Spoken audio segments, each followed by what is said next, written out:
it fun?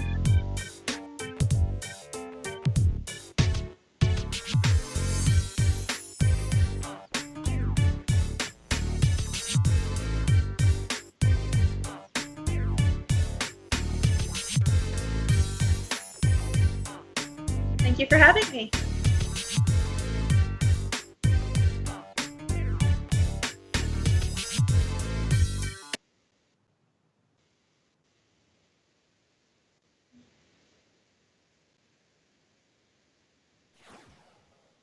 Oh my gosh. About myself, where do I start? Are you meaning to go into my story or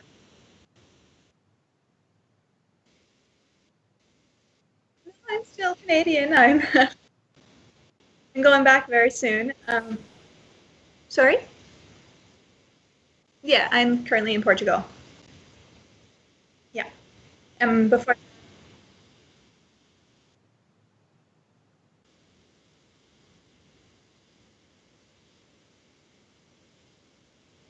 well, getting used to it being really cold inside and it always being warmer outside.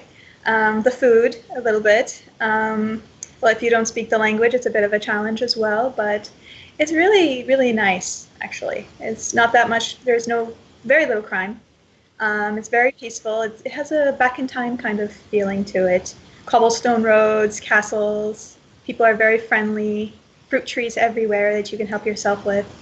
You know, oranges, mandarins, persimmons. Yeah, they are, but they're quite pricey. Like they can add up very quickly.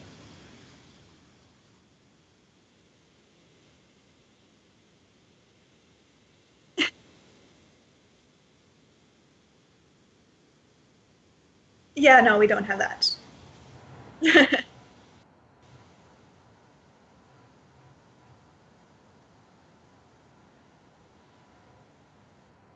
Yeah, there's palm trees here too.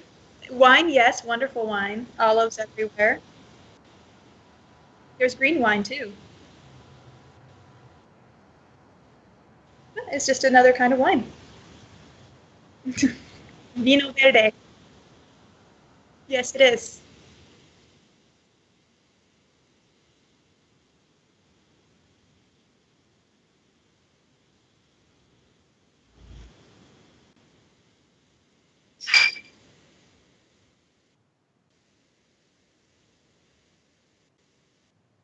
I'd say it tastes like a white. But they have lots of sweet wines like muscatel and ginger and port.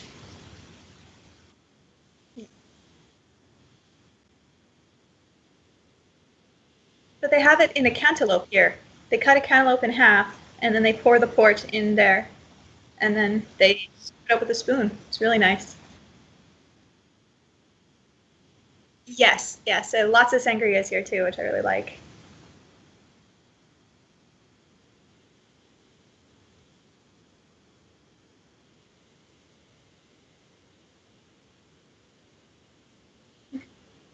Frozen wine, like popsicle wine.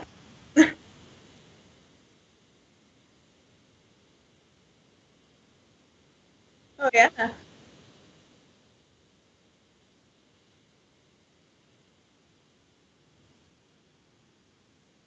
Not that I know of. I haven't been to Canada in over like 10 years or so. It's been a while. So I'm like, when I go back, I'm going to be quite culture shocked, I'm sure, by how. I mean, before living in Portugal, I lived in Tenerife, the Canary Islands, and then before that, Bali, Indonesia, for 2 years. So it's going. Well, yes. Before that, I went to a bunch of other places as well, but that's also part of the story too. Um,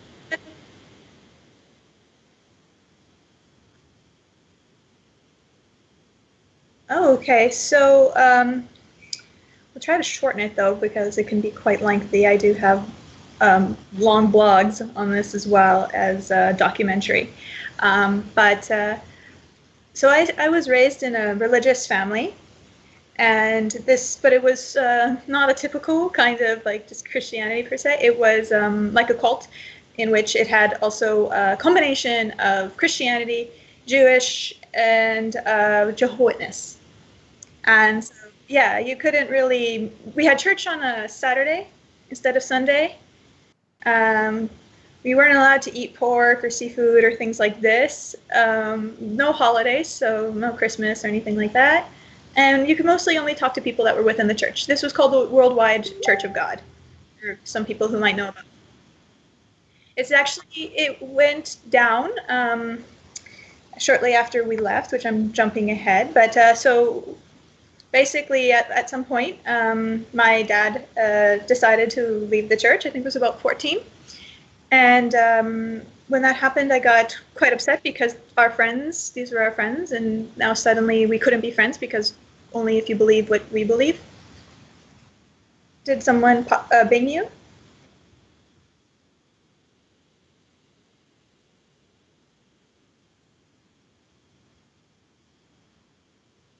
Okay. So yeah, and I decided to try to go to other churches since my dad left the church. He left the church for a very strange reason. Basically, he started to hear voices where angels were coming to him and saying, you know, what are you doing here? It's not doing anything for you. You should just leave. And he did. And an angel saying, churches, what are you doing here? It's kind of funny. Um, but so I'm trying to stay on point. I wanted, yes,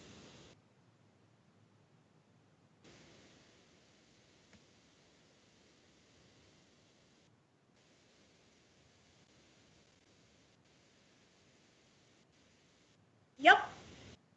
And um, I think some kind of scandal happened that they shut down for a while, and then they very recently, yeah, of course, they've recently showed up again with, I think they're called the World Reformed Church of God now, or something like this. Yeah, the new, better version, you know.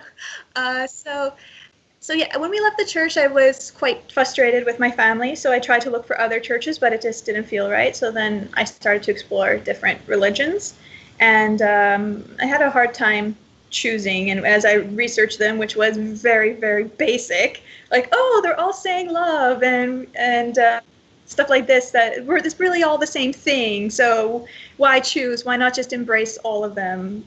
It's all good. It's very not very deep research at all to realize that it's actually not that good. But I talk about this because I really feel that spiritual New Age beliefs are very connected to religious beliefs. I think it's pretty same thing in a different package. The only difference is it's more spiritual New Age beliefs are just more, let's say, expanded.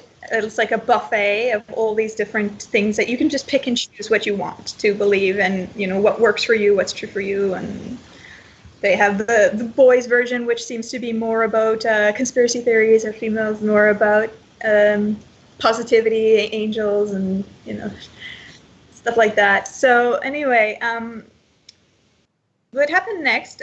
Shortly after after we left the church, my sister died when I was 16. And then my dad started to have strokes. I think my dad actually had strokes before, maybe transient strokes, which is why he started to hear voices, or claimed to hear voices. Um, so when he had these strokes very strongly after my sister dying, um, then my dad really started to say that he's talking to other beings, not just angels, but aliens, and that my sister isn't really dead, that she's transitioned to another dimension and she's working with the family, and that I have this. Then he was very adamant about trying to get through to me that I had this important mission, and that I was chosen, and this kind of stuff. And it was very upsetting because I just wanted my dad to be, you know, normal, and this really wasn't what we needed. Is just not reality, right? So I actually was quite a skeptic in the beginning, and I really rebelled against it and fought my dad to the point that I'd just get very angry at my dad, and I'd say some pretty harsh things. And then shortly after I said something really harsh to him, he died when I was 21. He just had a massive brain hemorrhage, and I I started to feel quite guilty and responsible because my dad was just constantly hammering these New Age beliefs and ideologies to me, to the point like it started to make me worried that what if it is actually true? So if your thoughts create reality and what you say makes things happen, and I really am this powerful being like my dad was trying to tell me, then I'm responsible for my dad's death. I did it. And so I started to just feel that I had to kind of make it up to him, and I wanted to be close to him. And if this is true, then why am I fighting this? So I just started to embrace it in this way. That's quite, I'm really sorry to hear that. It sounds, almost coercive, and for you to take on that guilt is awful. It's horrible. Yeah? I just, we're having some technical difficulties. Randy, Sam is monitoring, and he says your mic isn't working, so it sounds like this one-way conversation. So, yeah, and apparently like there's yeah. So I'm just going to ask him if mine is, and I'm sorry to interrupt, Jessica. Please that's on. Okay. It's okay. It really was awful because I still have this sort of irrational guilt sometimes. I still feel responsible, and I'm still finding reasons to be responsible when I shouldn't be. So it's a lot of work to constantly be attentive to this and try to deprogram myself from this. So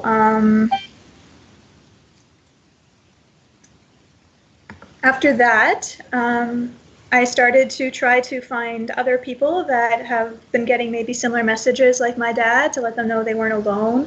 I just wanted to try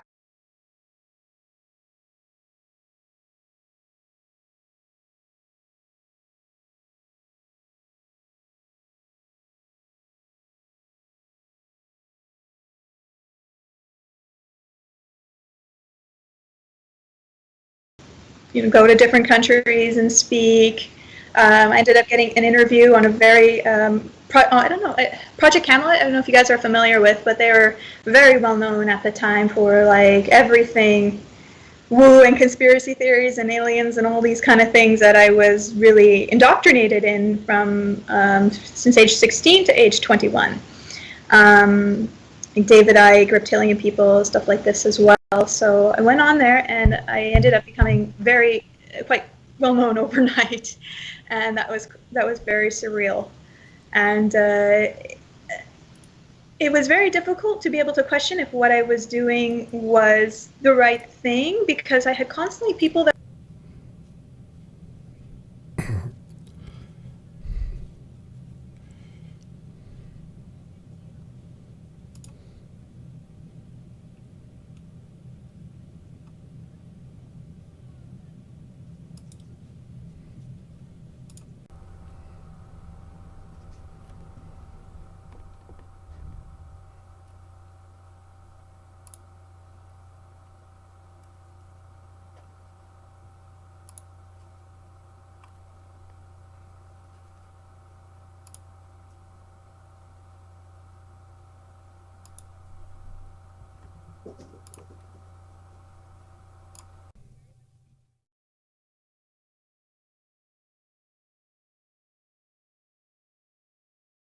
Spain, I think it was Madrid, at the end of the conference, I had this moment where I saw the people, the followers, the way they were looking at me like some kind of angel on this, felt the pedestal, and it made me uncomfortable. It felt like a creepy Twilight Zone moment. So I decided that I would see if I could snap them out of it, which is my strange logic at the time was to do this really loud, epic burp. Too bad it wasn't recorded. It was right after my speech. And it was quite, like I said, loud and long and quite dramatic, the way I did it with my arms out and everything. And then shortly, right after I did that, I pointed to my translator and I said it was him. And he's like, no, it wasn't me, it was you. And I was just about to say, well, yes, of course it was. And then I heard my followers and the audience people were saying, how dare you accuse Jessica Mystic of such a thing? Q? Shh.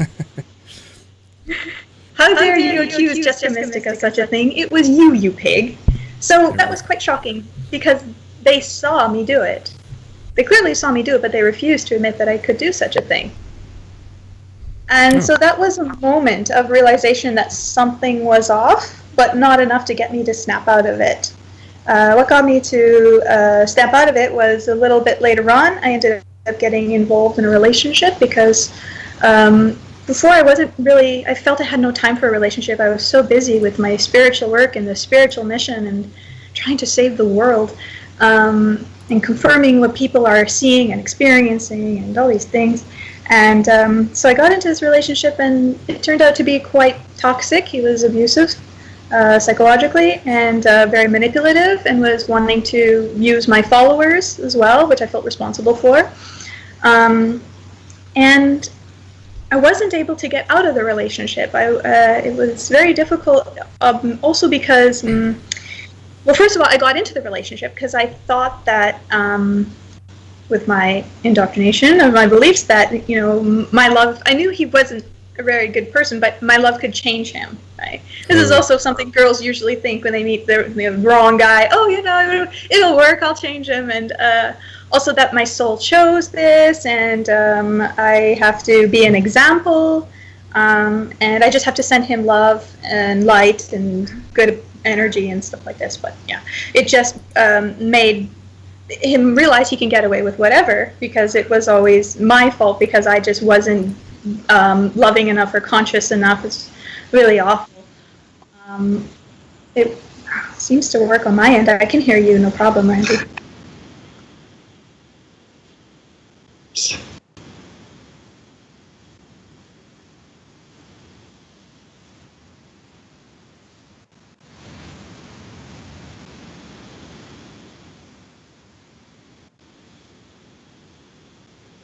Okay. Sam says don't fix it because it's okay now. Yeah. Yes. No? Okay.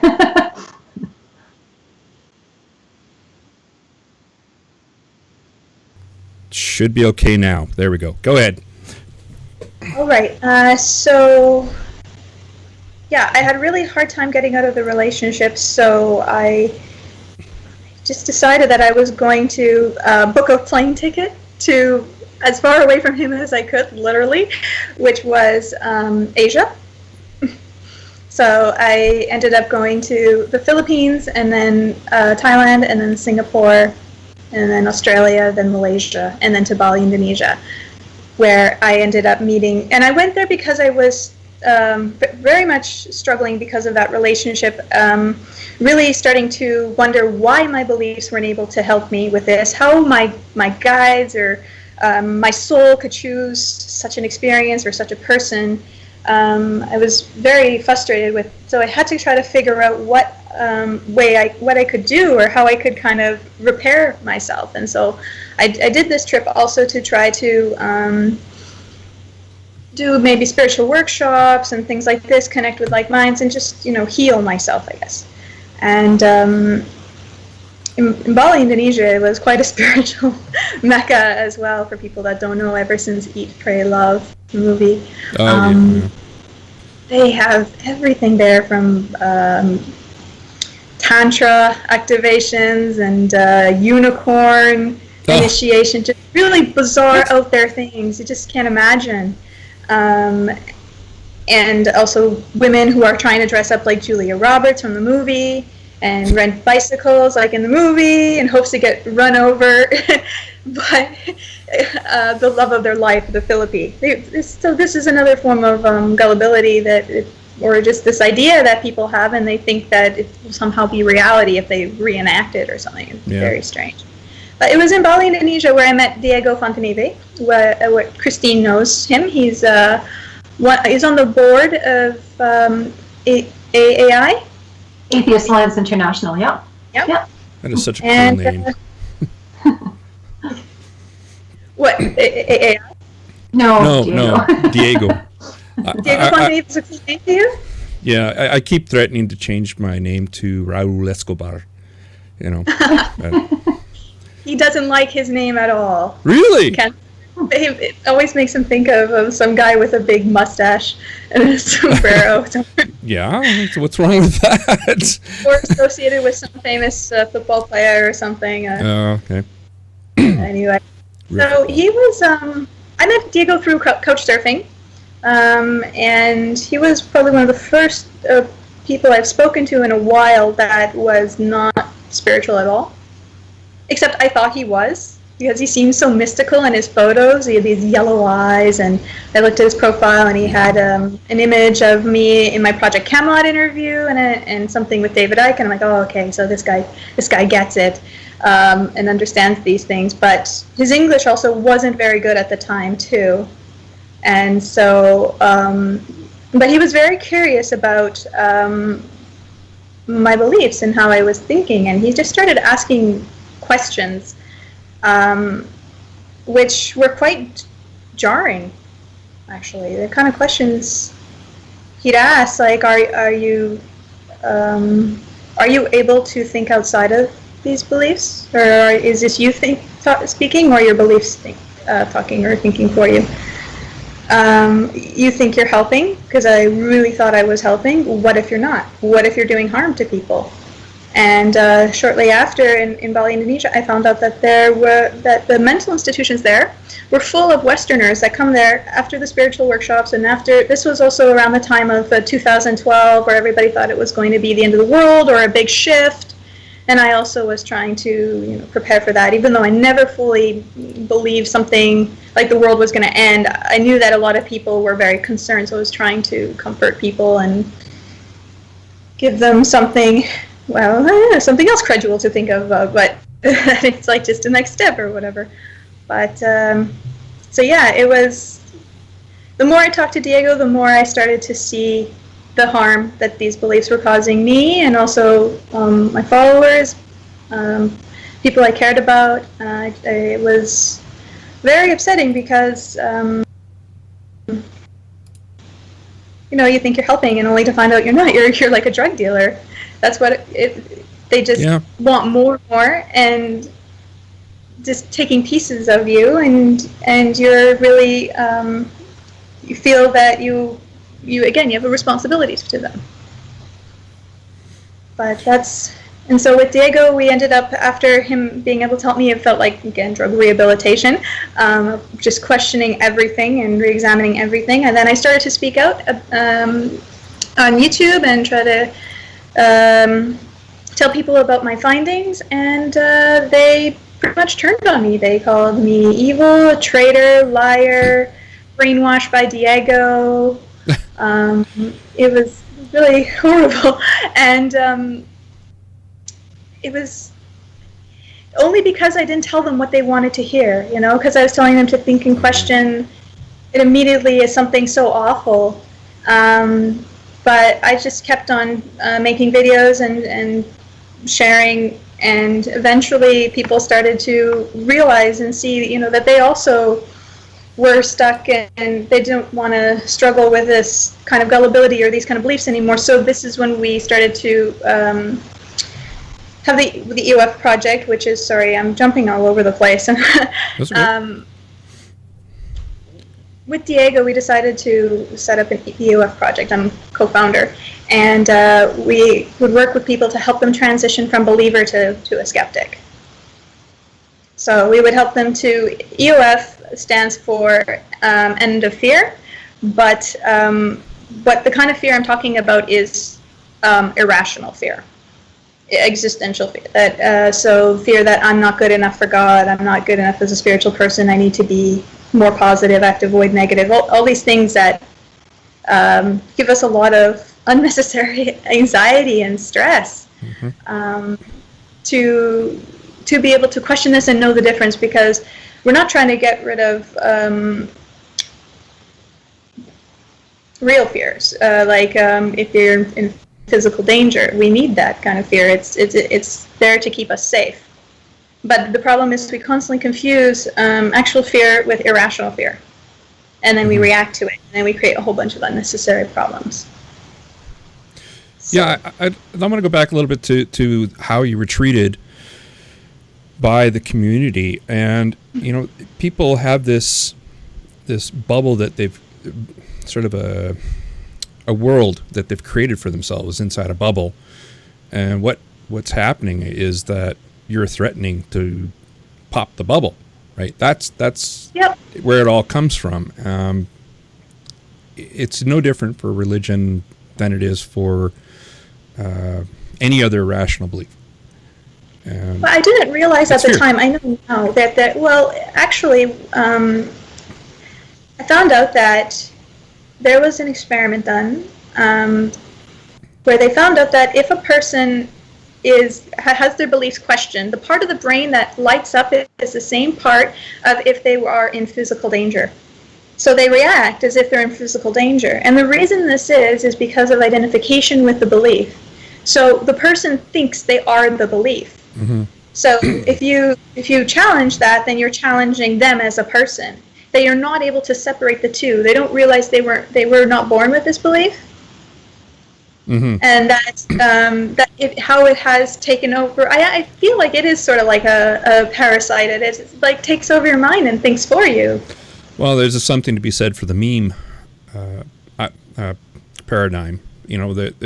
It's a kind of a mind virus, and the thing is, people have to stop identifying with their beliefs. They're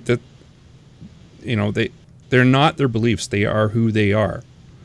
This is key, but it's not just even the spiritual or religious beliefs, but also other beliefs we have about ourselves. Again, identifying with I'm not good enough, or identifying with our idea of who we think we are in a relationship, or who we think our partner is. So there's a whole bunch of little ones that I think it is linked to religious thinking in some ways as well. Yeah, absolutely. I think this is also... Q, please. I'm doing an interview. You can say hi instead. None of my cats do that. Of course, it's because the door is closed to have privacy. Oh, yeah. But it's like, if he's not in, I know he'll meow and bang the door to get in. So it's like, you just can't win. It's the door open, door closed kind of thing, right? Yeah. So. There's a existential analogy in there somewhere, but I don't know.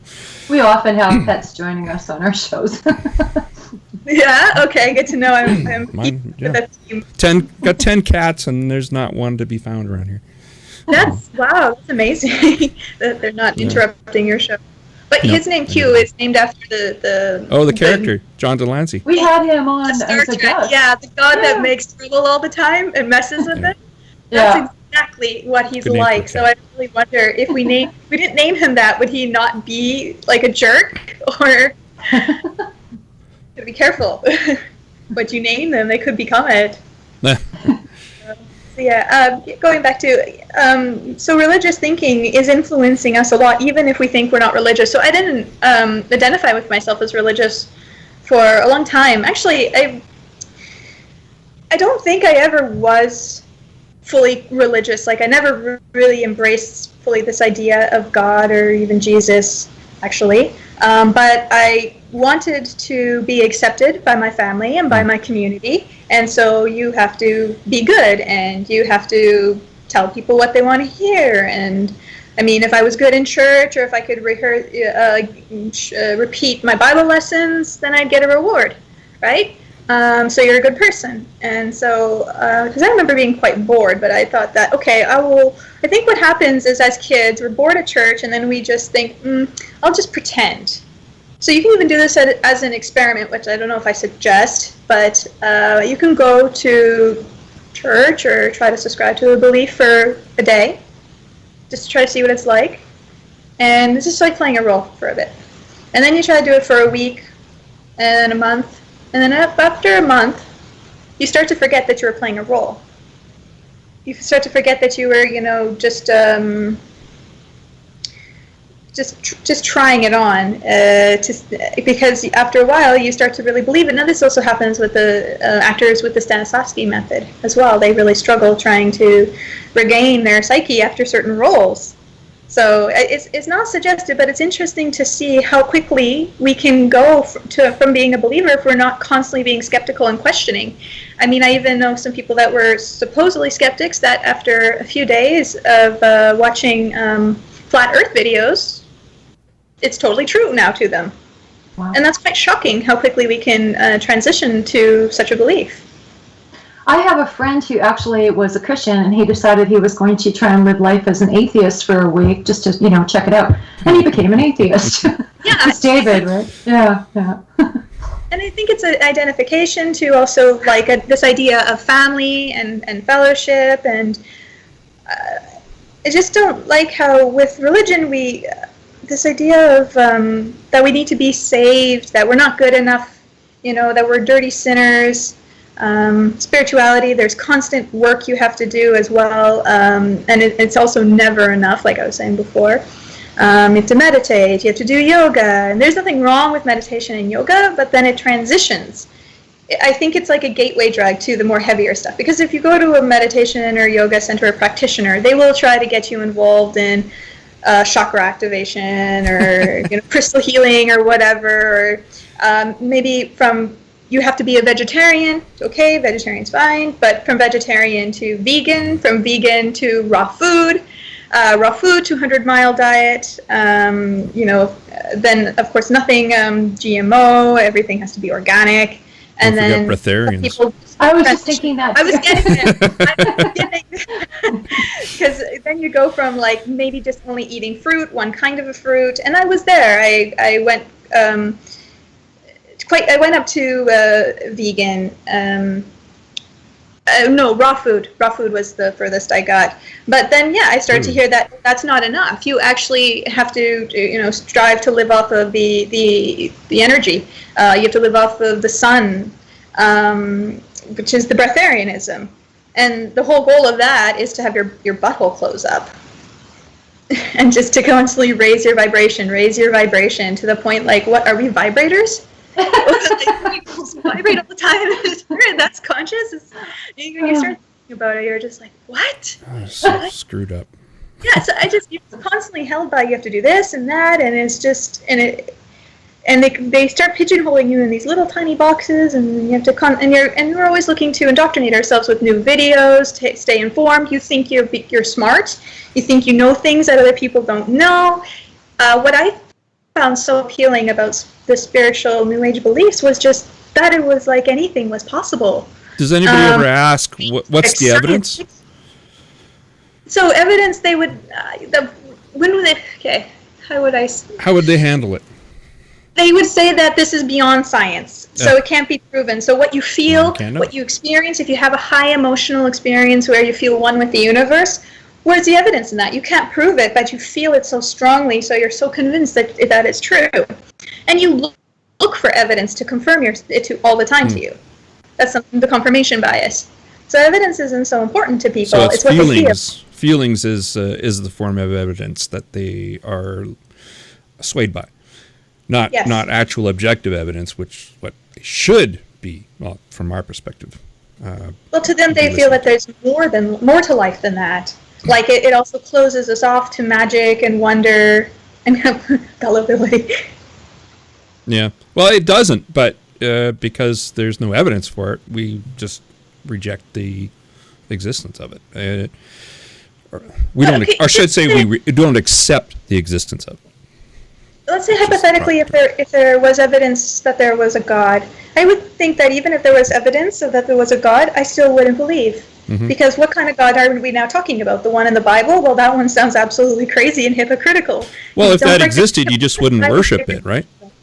Sorry? I mean, if that one existed, it wouldn't be worth worshiping. And exactly. So you can acknowledge the existence of a God and still say, yeah, screw you.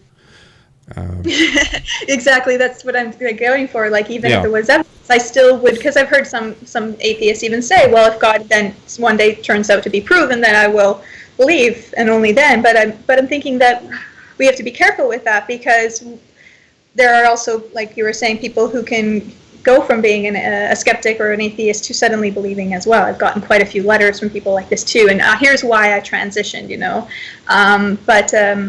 Well, I was summarize also that. like- So, that's actually an interesting point. Why do these people do that? I mean, Well, sometimes they say they were raised in an atheist family, and they felt very closed off. It was very cold and distant. There wasn't this kind of warmth or this excitement about life, magic, possibilities. They had an amazing experience, and maybe they had a near-death experience, or they had an experience outside of their body. So now I know there's so much more. And this is what something. There's a well-known scientist, Susan Blackmore, who had a really amazing out-of-body experience, and it's made it very hard for her to, at one point she was so convinced that that was real, and she was trying to convince the scientists and skeptics as well. And so she did a lot of research into this to find out what was going on. Am I tripping? How can we explain this? Yeah. So, but with me, I was even thinking, like, we have this idea that if there is a God, I'm wondering, why should we even care? There's no evidence either that if there is a God, that it even cares about us. Maybe there is some kind of creator that I was thinking that it's like, Q, what the heck? Q, there's the God right there. Yeah, there he is. That did, like a sea turtle. I have this. It goes and lays its eggs, and then it leaves, and just we never see it again. The babies never see the mother again, and so it's very indifferent. It just doesn't care. So maybe it's something like this. But I think that we have just a lot of problems from trying to figure out if there is a God or if there isn't, and why should we care? Let's just live our life, because the more we care, the more we're just creating wars and just constantly arguing and just wasting brain space. Oh. We're kidding. I won't, but it gets him to calm down. Please, come chill with me. We use canned air a lot. Canned air? Yeah, canned Get air. them to Like stop for making noise? cleaning. Yeah. Or, stop them from doing something that's bad. It's preferable to water pistols, but yeah. You mean like that kind of noise? Yeah. A little burst of air in their face? Yeah. Not in their face, no. But, we have a Singapura that likes to play with, we have one of these stacks of twigs, decorative things, and it likes to, this little Singapura kitten we have likes to play with them, and of course that's gone. That's it. Problem solved. I use a spray bottle, but for some reason there's no water in it, so that seems to be quite effective too. Yeah, traumatizing cats with water. Oh, but yeah, it's how do you claw back your way back from all this kind of belief? I mean, you had a guru, Diego, bring you back from that. Not everybody has a guru. Yeah, I was lucky in this way that I really made him like I said, I put him on a pedestal at one point, and I thought that, okay, he's trying to warn me. He cares that he sees that I'm, blind and I'm going down this path and I don't know what I'm doing.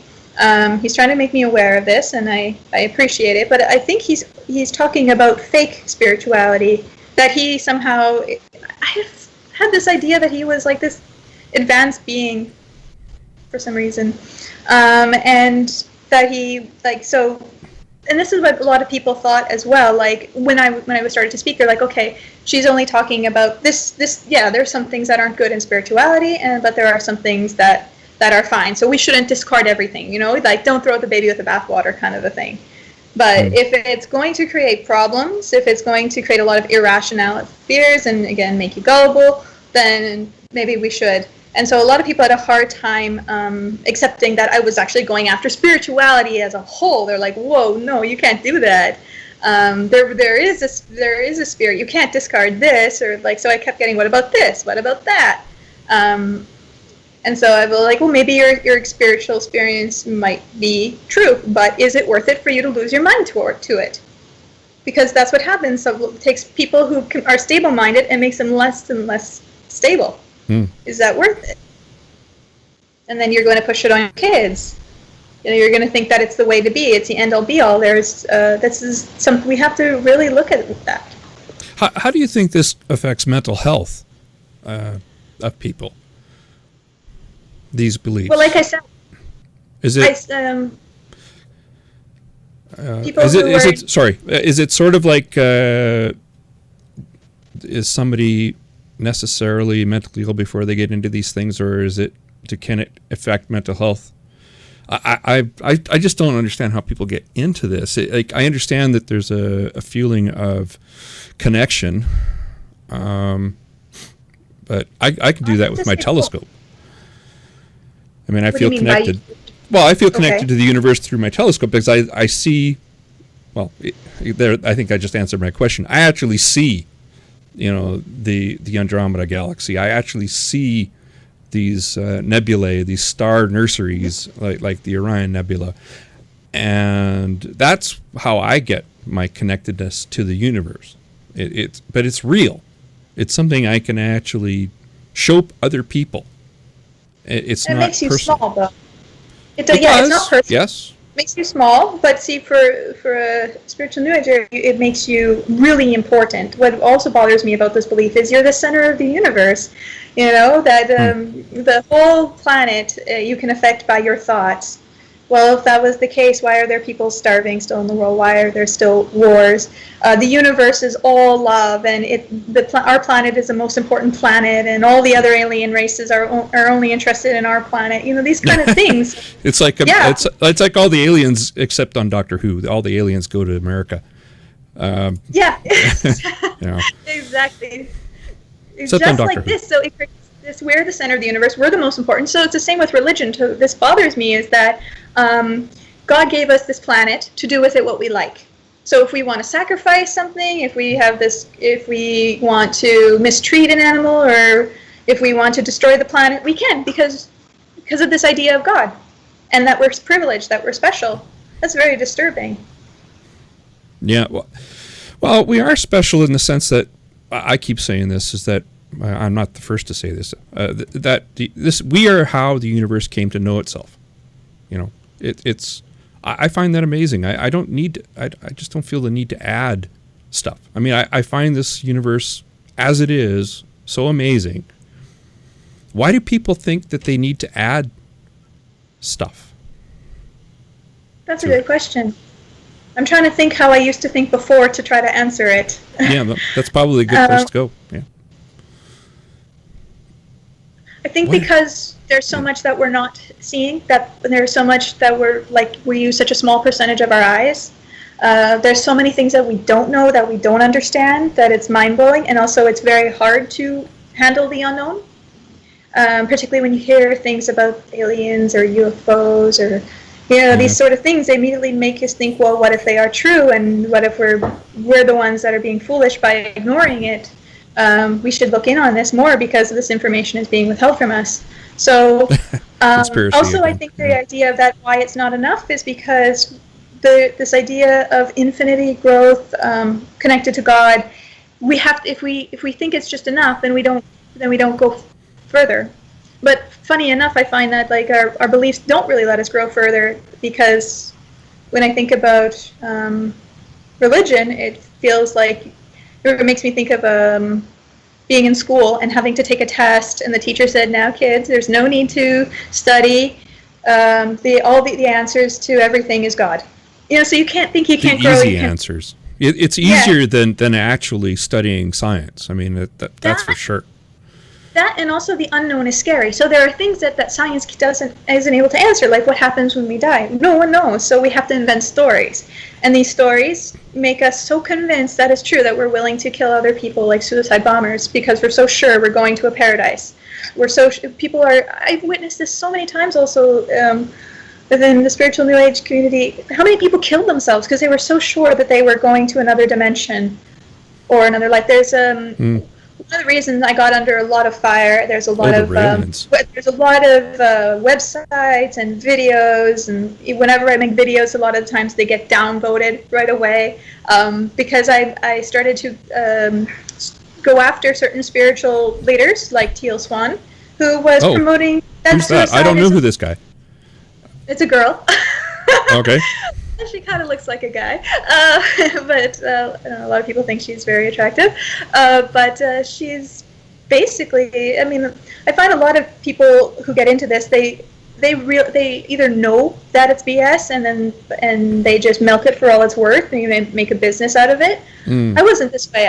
I really convinced myself that it was true, and therefore, because of the irrational guilt, and therefore I was able to convince others as well. And there's a lot of people who they really feel it's true.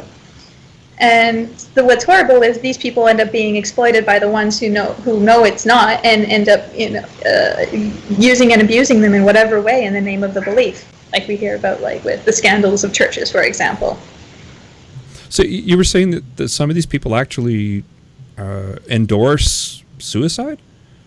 Yes, Teal Swan endorses suicide, and so I was speaking up about her. She was also like making people traumatized by making them think you were abducted by aliens and they did horrible things to you, and just she would be so detailed that she would traumatize people with these implanted memories. So yeah, it's really horrible. And so, but she's so popular at the same time as well that people were just absolutely furious that I was calling her out on this, and they're like, you are just jealous and you are bitter, and you're just because you're not as famous as her, all this kind of things. And I was just concerned because I had people coming to me and telling me their traumatic experiences with her, and all the few people that I know that have killed themselves after taking her advice. Wow. Which it's like, well, if you're not committed to life, then you should just hit the reset button. That's suicide. And it's no big deal because we do it all the time, and you just come back in another dimension, or you're in a paradise, or you reincarnate. There's also mostly I think she uses a reincarnation card. Yeah, no shortage of gullible people, I guess. So when you're mental illness, I do think that these beliefs in general, if there's no critical skeptic, if we're not even skeptical of our emotions as well, like I'm so sure this person is the one for me, they saved my life, so I have to give my life to them, and maybe that person is psycho. So we have to be really careful with, first of all, our memories are not reliable. It's been scientifically proven now that they can be distorted very easy, bias, different interpretations, different perspectives, and also flat out false, completely invented. Mm-hmm. But then we convince ourselves because it plays over and over in our mind that way, or we don't even realize that it's changed because we think we're seeing the same memory. And then it ends up creating all this confusion.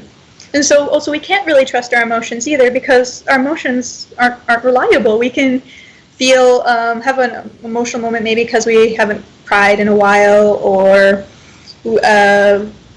for example, someone who feels Jesus in their heart and they're crying because they think it's about that. So their emotions are so the emotions are real, but the idea of Christ is an idea.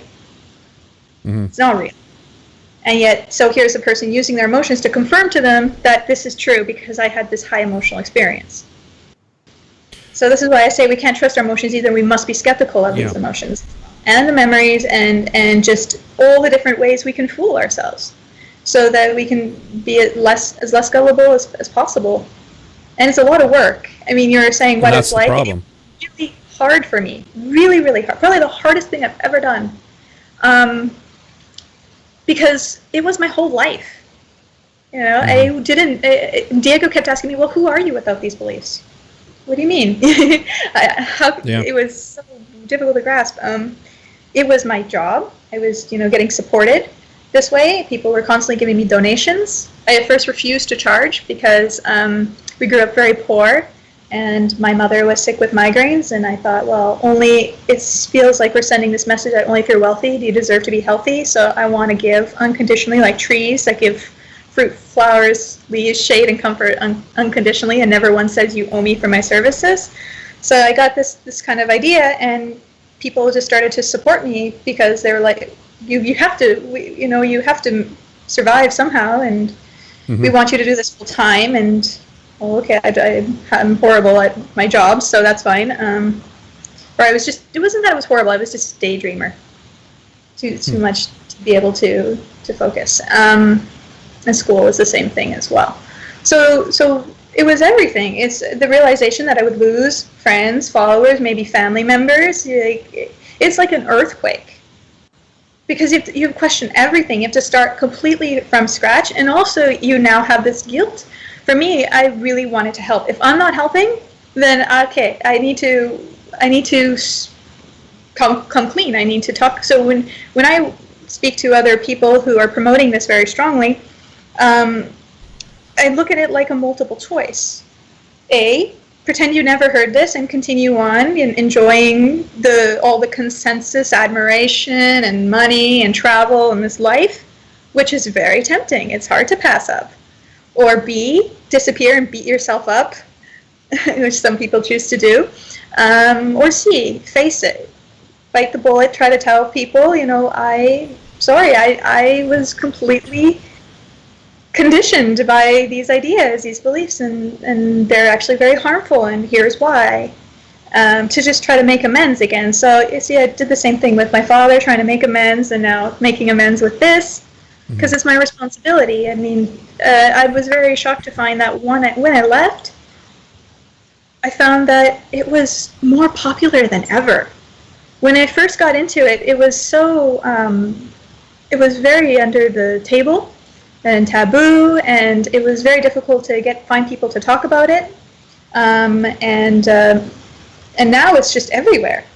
It's grown it's like spreading like wildfire. I mean, we have Oprah, we have The Secret, What the Do We Know? I'm trying to think, but it's very.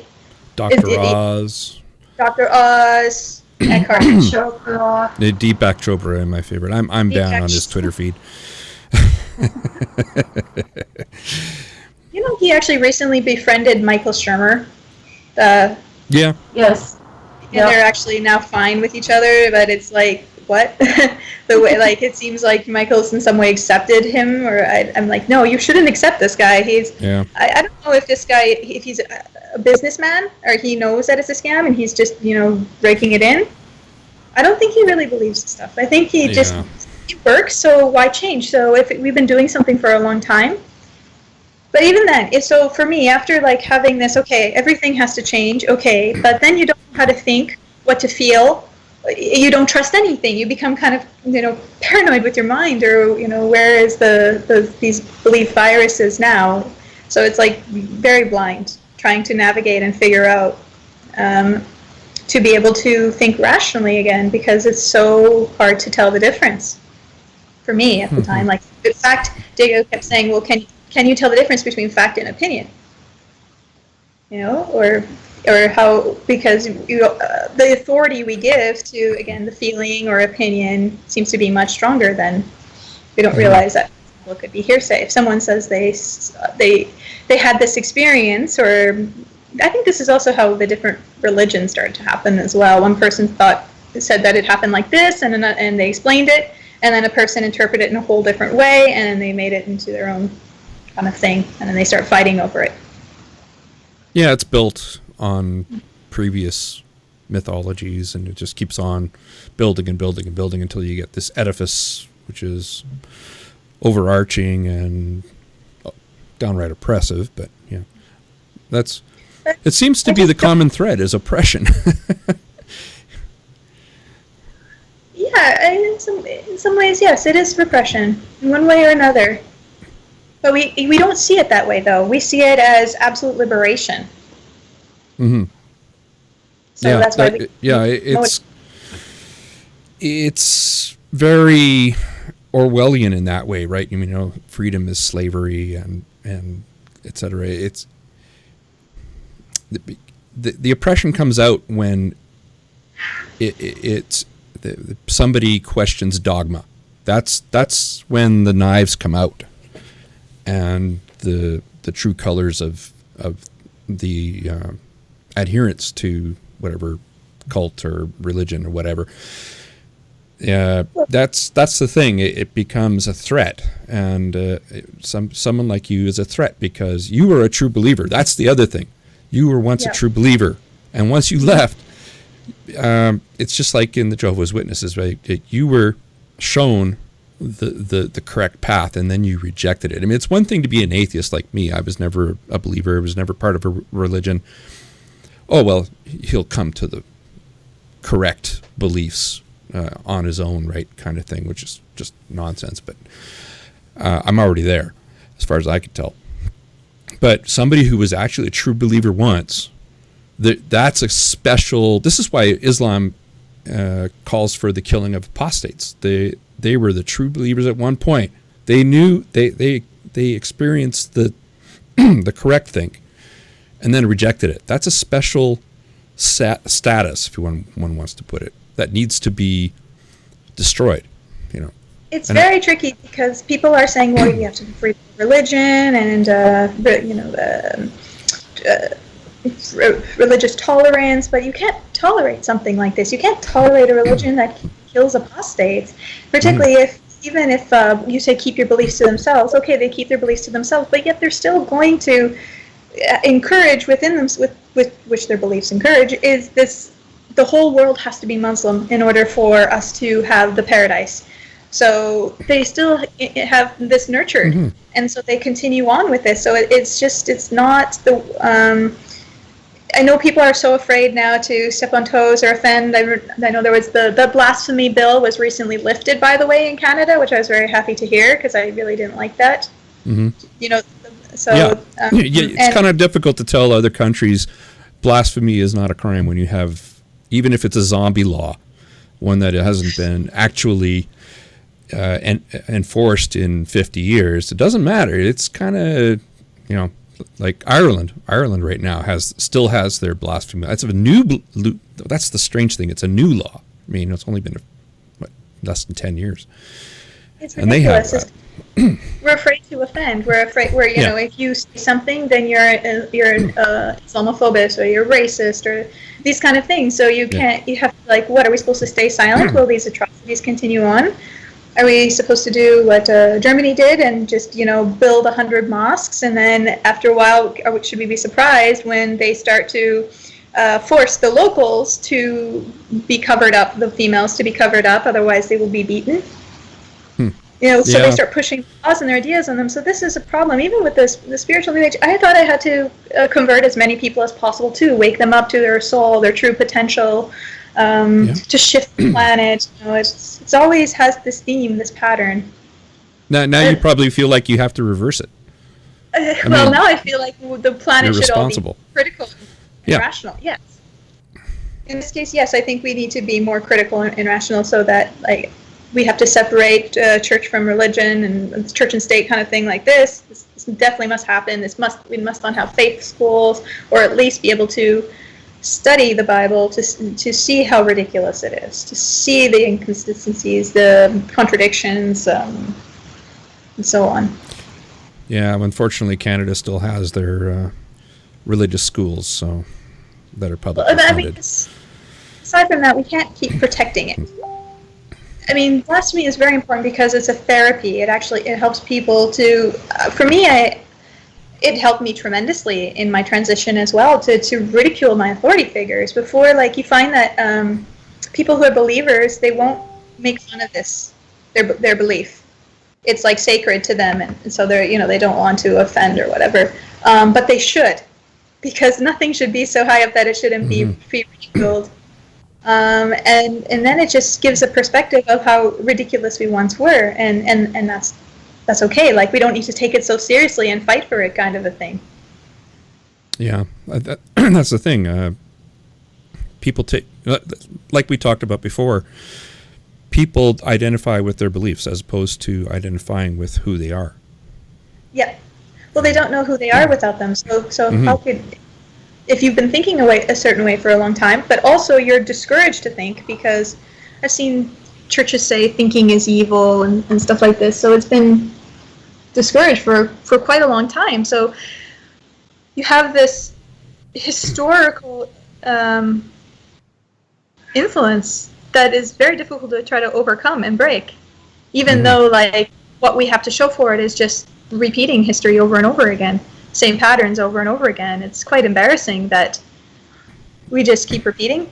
Even in our own personal lives, we keep making the same mistake over again, same kind of partner over again, and we're not able to learn, that we're not able to grow or evolve, or psychologically, that is. We have technological evolution, but not necessarily psychological evolution. Yeah. Well, however, I think more and more people are now realizing the problem with religion. More and more people are speaking out. I think internet has helped greatly with this as well, because people are now able to see the difference between fake news, real news.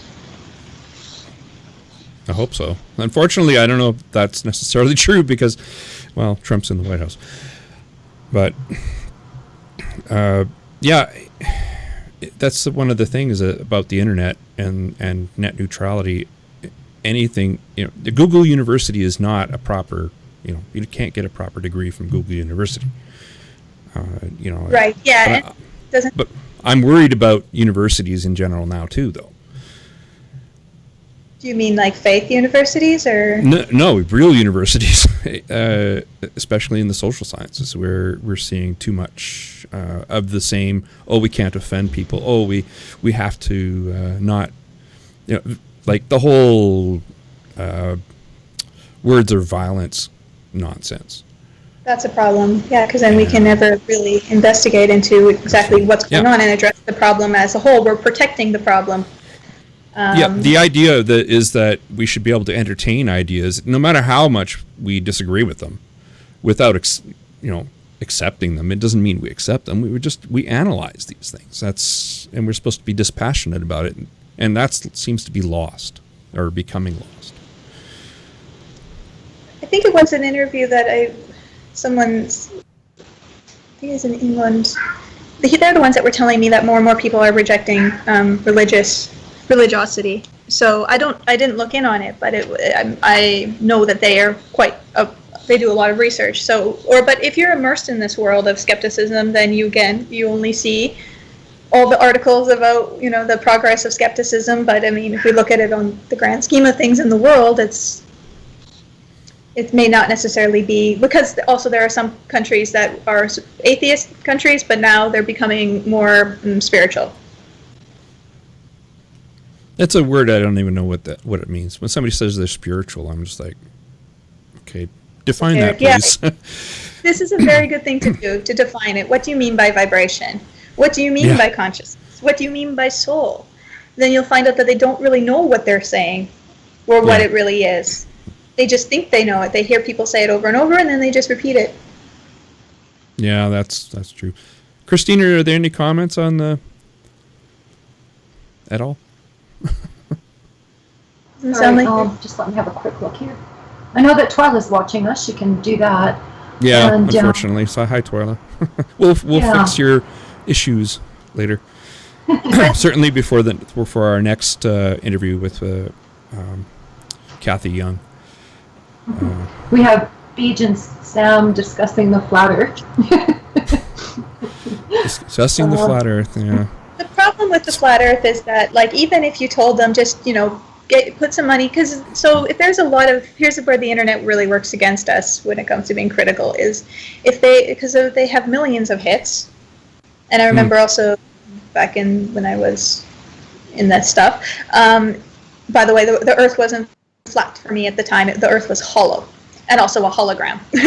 So, in my day, the Earth was but they because there's so many hits, you think, the people are waking up. This because it must be true. That's what we think. Majority can't all be wrong, can they? Yes, they can. Mm-hmm. So I suggest them just to invest in a weather balloon with the camera and just let it go up. They can see the curvature. But even if that happened, they would just and you show them the footage, they'll be like, that was the Illuminati or the government got it and they changed it very quickly, so we can't really know. Or they'll always find some way just to discard it. Once they've made up their mind, they're so sure it's true. Just like when I did the burp, they refused to believe I could do such a thing. So they've made up their mind about me. So even if I did something very out of my character, it's never happened. It was the translator. But they saw me do it. No. So this is how they are. This is also what's going on with the flat earthers. And they're so sure they're true, and they get this consensus that it's intelligent, that they're intelligent because they know the truth. And they also get that NASA is all, they're supposedly so smart, but it's all BS. And So we're wise to them. So we're smarter than NASA. So you see, it gives us, I would call it the Dunning-Kruger effect. Are you familiar with it? Oh, yeah. The overconfident idiot. You know, where you have a boss that's because they're so educated and they're paid so much more than you. You can't question what they're doing. If you see they're going to make a mistake, you tell them that. Well, who are you to tell me this? I'm your boss. You know. Okay, you sit back and watch them make the mess. Well, that's how you advance in any company, right? We have a keep your mouth shut. Keep your mouth shut and be a sycophant. First of all, excuse the furnace in the background. It's intolerably cold here. It's almost like -30, so I can't be without the heat today. Second of all, Beach says people get involved because they can't face reality, then can't leave because the faith reality scares them into staying. Well, yeah, there's a lot of risk. So, for example, you lose. You could, if your family and friends are in it, then you can lose them because they think you're influenced, or maybe the devil's got to you, or you're just now negative, or however way. Like it's scary. Also, what are you going to do?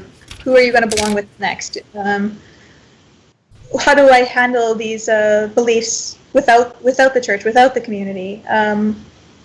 Because we know, I know I'm going to die one day. We all know we're going to die one day, but how do I live with this, not knowing? I think we need to be okay with not knowing. We're so afraid of the unknown, but it's really ridiculous to be afraid of the unknown. How can you be afraid of what you don't know? You obviously have to tell yourself some story that you think you know in order to, or change your mind and go from this, or this, but you're just making yourself overreact for nothing. Yeah, when people say, oh, we don't know what happens after we die, I'm like, yes, we do. We decompose, right? We do know this, right? Or if people think that there is, that life is a virtual reality game, so we just take off the helmet when we die and we get to see everyone there. Look at his eyebrows, Randy. Yeah, like, virtual I've never heard that one. That's a new one. Yeah, no, Elon Musk talked about it. Yeah. Well, there is something to be said for the holographic universe, but... Such as? Hear it. Well, actually... there's a theory in physics that the universe is a hologram. It's actually because it's the amount of information that the universe contains is equivalent to a black hole the size of the universe. So Brian Greene goes into this in detail in one of his books. But it's information theory. It's also about perspective. So when I heard that the universe could be holographic, it made me think of, well, how can that be true? So when 10 different people witness a car accident, each person sees something different. That's like a hologram, right? Well, they're different perspectives, but also where they are, depending where they are, what angles they get to see, also what the person thinks they see gets in the way. But this is also the problem, and something that's showing up within the Dunning-Kruger effect is within trials in court, that the juries, what they think, or even these criminal lineups, the person is so sure they saw that person, but it might be someone, it reminds them of someone that they saw or someone that they don't like. Like they found out how often they are wrong. Yeah, and that they should have assurance of a person, so sure. One of the ways to get off of jury duty actually is to do the Neil deGrasse Tyson method and say, I can't convict anybody solely on the basis of eyewitness testimony.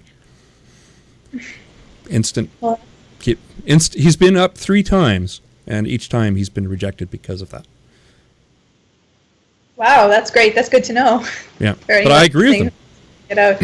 Yeah, well, the problem is because if it's jury, then there's many people. So now they're trying to see who, again, the majority wins, right? If a majority of people are convinced the person's guilty, then, and because maybe he looks like he could have done it, or whatever kind of reason that people have, it's not reliable, and this majority might not be very intelligent either. Like they could be zombies, and as far as they're just not. A majority of people can be not intelligent, basically.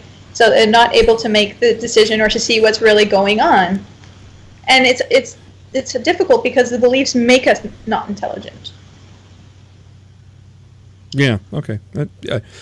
You're differentiating here between innate intelligence versus being smart. Yes. I that's kind of how intelligence is something that is innate to the person, but it's a capacity for being smart. That's what but unfortunately most people, well, everybody does something stupid. I mean, Yeah. I do it, everybody. And I have a Yeah. snow removal is about to happen very quickly, so I wanted to sneak in a question. And can you talk more about the people you said that are in North America or like, in mental institutions and stuff? And where did you say, Bali? Yeah, so a lot of people go to Bali for the spiritual workshops, and they do these activations and they do these cleanses. They encourage their kids to even get colonoscopies like every day. Some people I heard force their animals, their dogs and their cats to be vegan. Oh, that's cruelty to animals, period.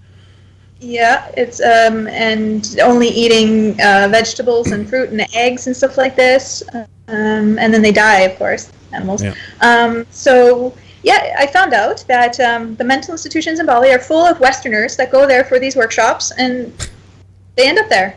So as we discussed before about mental illness, I really do think that these beliefs make people encourage mental instability. I have seen it.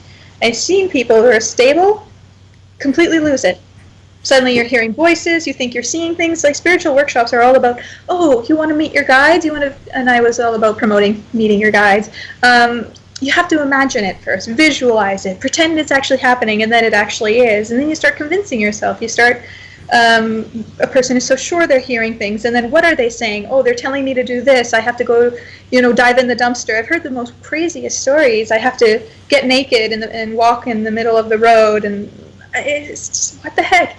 And my voice has told me to do this, and it's very important because it's some mission, like the way they start to justify it, and so it gets worse and worse and worse. And I even had a stalker who really lost his mind with some of just following not just my stuff, but he also mixed it with religion, and that he was chosen by God, and that we're meant to be together, and he kept planning our wedding, and like even asked a young girl to be the flower girl, and he's like, so if you don't show up this time, it's your fault because she will feel sad, you're letting her down, so if you don't want to let her down, show up. I'm like, it was awful, and all these letters constantly from him, and they were just more and more crazy. I was just watching this decline of him, and so I also am concerned because people who are mentally unstable become very drawn to this kind of material and information as well, because if you're put on medication because you're hearing voices and you're told you're crazy, and then you see,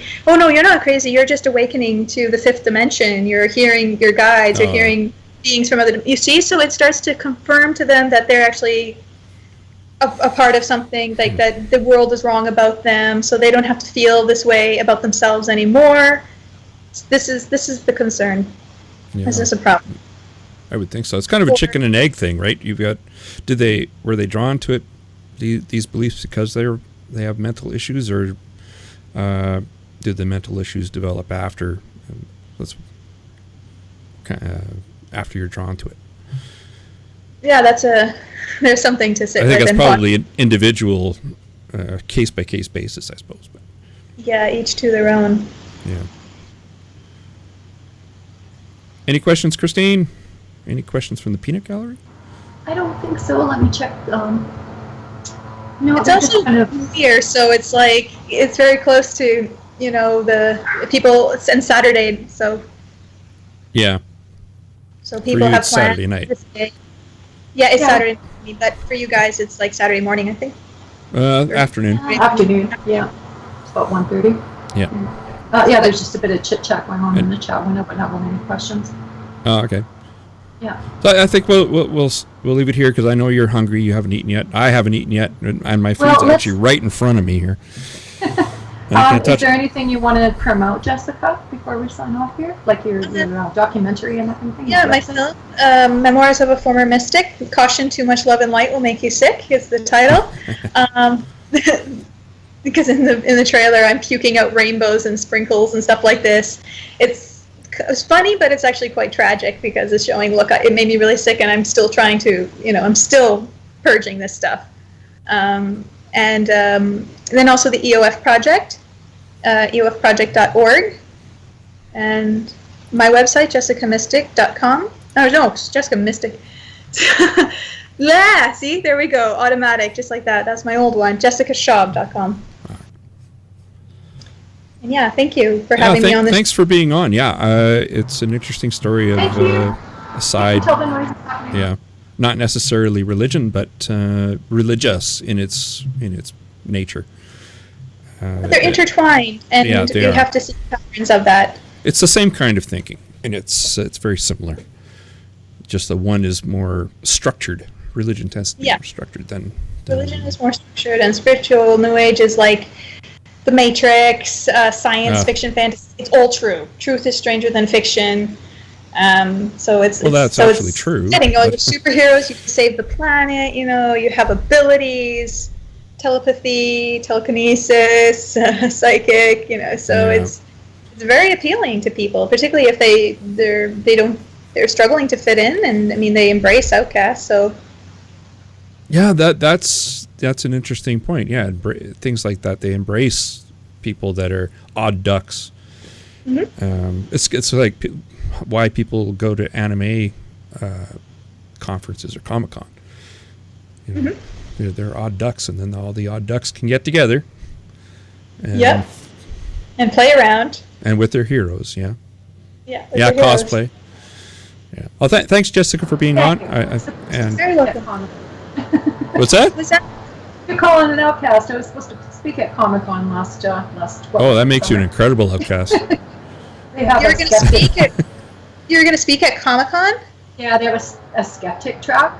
So I was meant to be on a panel, but stuff happened, and I had to. A skeptic thing at a Comic-Con. That's. Yeah, skeptical track.